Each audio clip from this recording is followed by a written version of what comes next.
Well, thank you so much for taking time to chat with 6 a.m. We're really excited to support you this Saturday. And, last time you played in California, I believe it was in San Francisco alongside Joseph Caprietti and Pleasurecraft during March of last year, right? That's right, yeah, the midway. Yeah, and we're about to get some major love for you from you with an upcoming show in LA at the end of this month, and then you're playing in San Diego for Cross Music Festival in early March. Are you actually going to get to Yeah, enjoy a little bit of LA before heading to your next gig in Chicago? yeah, I think so. I think I've got like 4 days in Los Angeles to like hang out, and before I head first into my tour. So I've got some really cool friends in LA as well, and hopefully hit the beach and that kind of stuff. I don't get to do that often, so this time round. It gives me a great opportunity to just stop for 1 minute because I normally come in and go out all the time, when I'm Right. playing, and I don't really get to enjoy anywhere that I actually end up being. So to have some initial time off is absolutely awesome. Yeah, it's that DJ life. And what are you looking forward to on Saturday? Well, I mean, I always feel that the crowd follow the music that I play. I always try and play as underground as possible, but also obviously give them a few tunes that they know and love, and just basically, I love sharing music and the love Yeah. of music. I always have done, and I always find that the crowd's always appreciative in that way, knowing that I dig a lot deeper than most DJs Yeah. to bring the best I possibly can. That's amazing. Yeah, and music can be such a cathartic experience. What goes through your head, or what do you feel when you play in front of a crowd? I feel privileged in the position that I'm in because the crowd, when they get to turn around and see who's performing, and then they see me performing, they just instantly smile. And I think because I've been doing it for so many years, I kind of feel very comfortable in that position. There's a lot of DJs that are not that comfortable. Hmm. When you see a DJ playing and not smiling, they're not comfortable. Hmm. And overthinking what they're doing, and they're trying to put the most perfect set together, and this kind of there's no thing as a perfect set. There's Hmm. no thing as a perfect mix. It's just you have the ability to create the mood of the day or the night. Yeah. You have the ability to wear your heart on your sleeve with the music, and to create the essence of what a party should be about. And once you have the control of all of that, and then the only thing you can do is smile because it's something that makes you happy, and if it Yeah. makes you happy, it makes everyone else happy. And if you see most of my pictures or videos, I'm always got hands in the air, smiling, jumping up and down. Hmm. I'm always. I mean, I get jealous, to be honest, sometimes because you guys are having a really good time outside, and I'm providing that really good time. But I want to dance as well, and have the adulation about what you guys feel. So that's what I get jealous about. I'm like, I want to be out there. So what I need. What I need Yeah. really is two Carl Coxes, one behind the turntable and the one that's appreciating the music from the other side. I mean, there's Enjoying. been a few, Yeah. yeah, enjoying what you guys feel because I can't tell what you guys feel. I mean, Hmm. the only thing I get is when people you know message me on Facebook or whatever, and like, Hmm. no, it was a great night. I really felt it. That record was really cool when you dropped it. Blah blah blah. And I get that, but I would love to know what it was like at the time. Here's a story, right? Hmm. I played at Space Ibiza back in the day, and P Diddy, he turned up with Okay. a small entourage, and he's heard my music a few times, but he comes into the DJ booth and he says, "Man," he said, "I love this music. I'll tell you what I'm going to do. I'm going to go in the middle of the dance floor." And I'm thinking, P Diddy's going to go in the middle of the dance floor.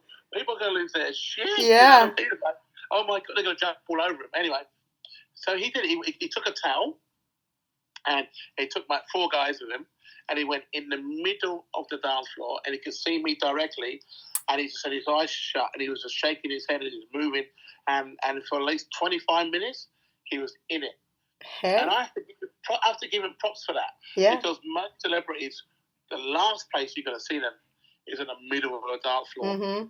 stuff like that. And he walks away and he goes, "That's one of the most amazing club experiences I've ever had in my life," because being in a VIP area is Hmm. one story. Right. Being in the dance floor is another. And if you want to know what the night was actually about, that's what it was. That's what it's like. I had another story with, funny enough, in LA, and I can't remember the club. It was a few years ago. I was playing with Doc Martin and DJ Sneak. Okay. Was Wesley Snipes. Now I didn't even know it was Wesley Snipes and his then wife, and he had a track suit and a red and gold hat, and I didn't even know he was on the podium at the back of the club and he's dancing away and he's like from beginning to end of the whole of my set he was just in it, and then he comes over, this black guy comes over and he goes, "Man, great set, good music, I loved it. Me and my wife really appreciate it. Thanks for coming." He took his hat off and it's Wesley Snipes. Wow. I was like, what the hell? Wesley Snipes is getting into the groove. So for me, it doesn't matter who you are. Right. At the end of the day, if you're enjoying it, and that's what I would like to see. That's awesome. And you talked about how you give, you're smiling to the crowd, and that in a way is a form of engaging with the crowd, right? And just if there's any moment that comes to your head, but can you tell us about a time when you made kind of like lemonade out of lemons? So in other words, turning in like oh no moment or situation into an oh yes, oh yes. I mean, there's been plenty of moments like that. Okay. But you know what?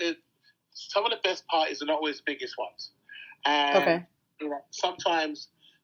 I make a party and for like 2,000 people in the club, and then I want like an after party, and I say, okay, so we get rid of the 2,000 in the club, and we have 20 people left, and I say, okay, we shut the doors and we'll have a party with 20 people, and then with these 20 people that I've got left, I play the most amazing music because I haven't got to play anything commercial or anything expected, just play me, and once I get to do that electro, I play hard techno, I play. Techno with strings, the Latin house. When I get let loose with these people, and these people did not stop dancing from the time I started to the time I finished, and had the best time. They had all the room in the club, whooping and cheering and clapping and going mad. And I was like, this is bloody awesome. I mean, it wasn't not to take away anything from the night itself, but it was great. Right. It's just the fact that for these moments, for these 20 people, I'm still playing exactly the same energy, exactly the same way as if I had 20,000 people in front of me. And this is where you turn, from lemons into lemonade, where, you walk away from that and I'm just as self-satisfied by playing to less people than I am to sometimes more people based on what I do.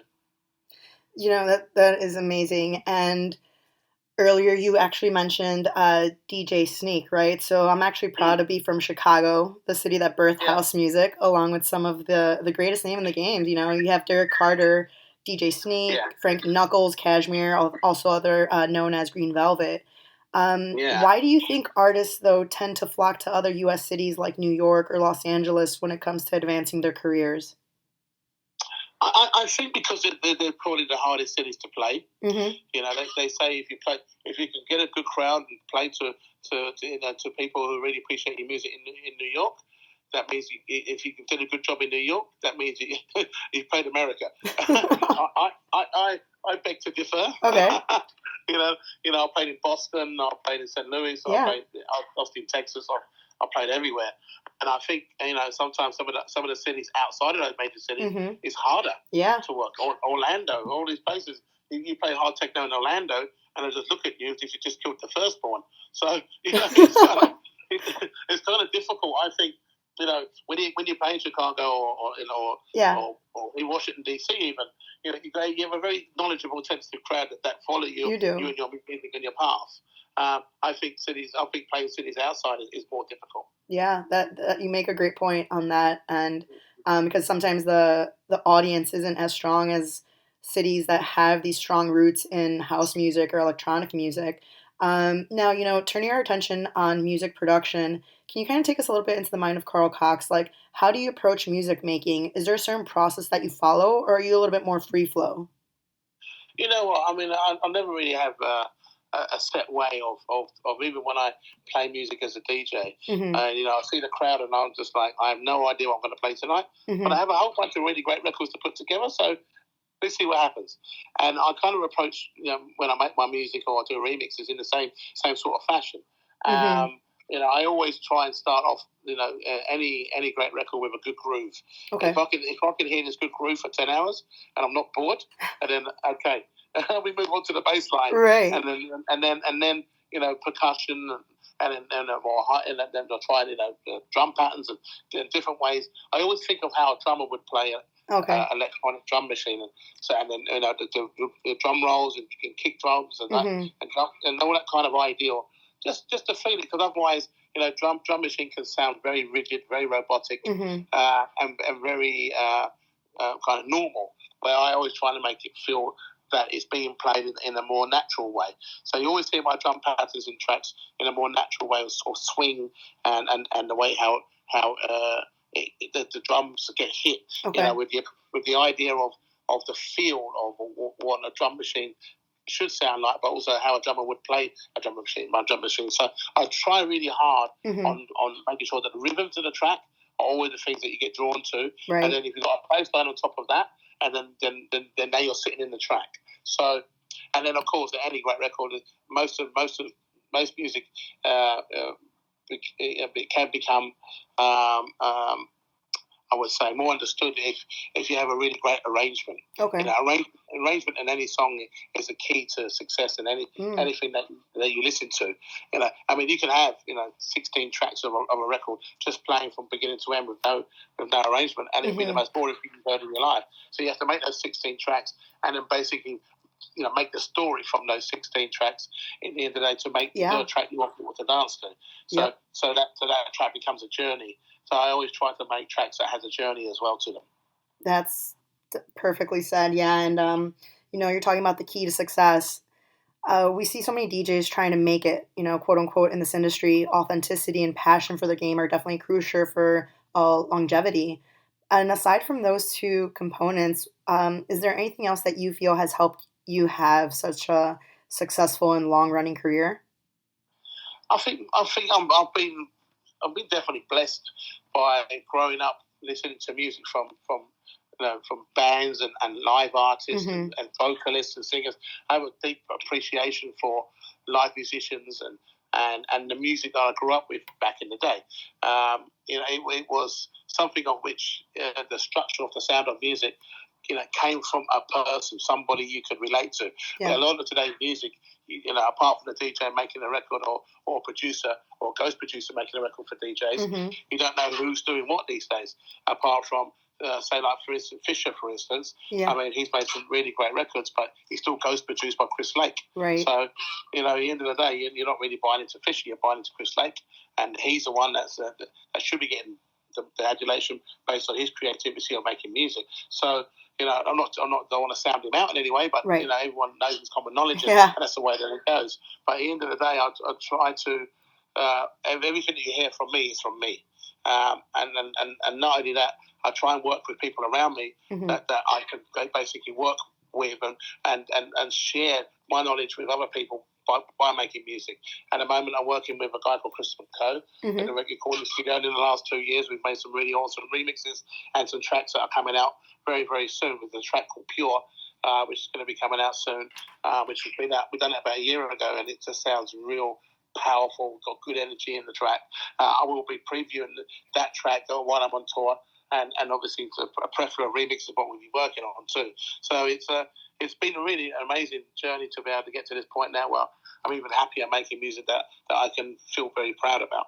Wow, that's amazing. And we'll definitely be keeping our ear out for that track. And just have a couple more questions. The last second to last one, it's just, this is a broad question, so definitely feel free to tackle it from whichever angle you want to. No, but is there anything you'd like to see change within the music industry? Yeah. Yeah. Good question. Yeah, I gave you a disclaimer that it was broad, but I'm sure we could talk about this for the rest of the night or your afternoon, I should say. Yeah, how long have you got? Right.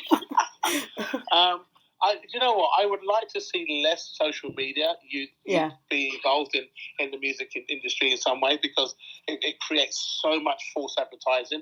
It's not even funny. It's really hard to get to the real stuff, the real talent. all the time that social media is in the way of the progression of music, artists, development, creativity, and everything else that goes with it. I mean, when I wanted to go and hear a new DJ or a new band, I used to go out of my house, get in my car, drive to that place, and see them for what they are. Yeah. Where social media, you make a video, you make a record or a tune, you put it up on Facebook or YouTube or whatever, and instantly you get like a million people going, "That's amazing!" And then that person gets to go and play at the main stage Tomorrowlands, and then the history, and then it's set up for you to then order your private jets and your penthouse and all that sort of stuff, and then you ask them to play more than 1.5 hour set and they can't, and you're thinking to yourself, what is going on here?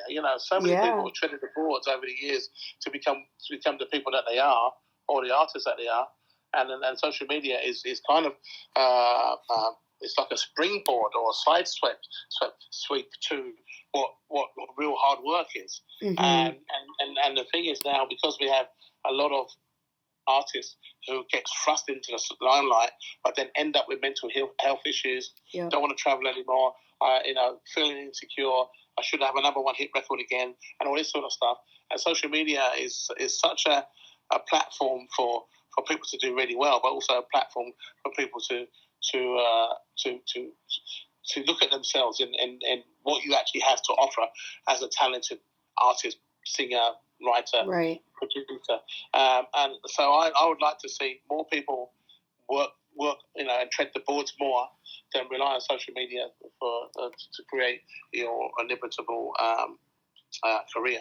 Yeah, definitely. I think, social media, it's that can of worms, the catch-22. There's it should be used as a tool, not as the main advancer of a career, right? And and so for my last question, if you weren't a DJ, you'd be blank. I'll be a chef. I love to cook. I love sharing the love of food, and I enjoy food, of course. But I love being able to conquer most of the recipes that get put in front of me. I mean, I'm not a natural chef, but I do like the idea of having the ability to find recipes that I could master and for people to enjoy. I mean, there's one dish that I didn't really want to make because I just couldn't believe I couldn't master it in any way. I didn't think I could, but it's basically just a normal fish pie. Okay. So a fish pie basically consists of mussels, white fish, calamari, candu, salmon.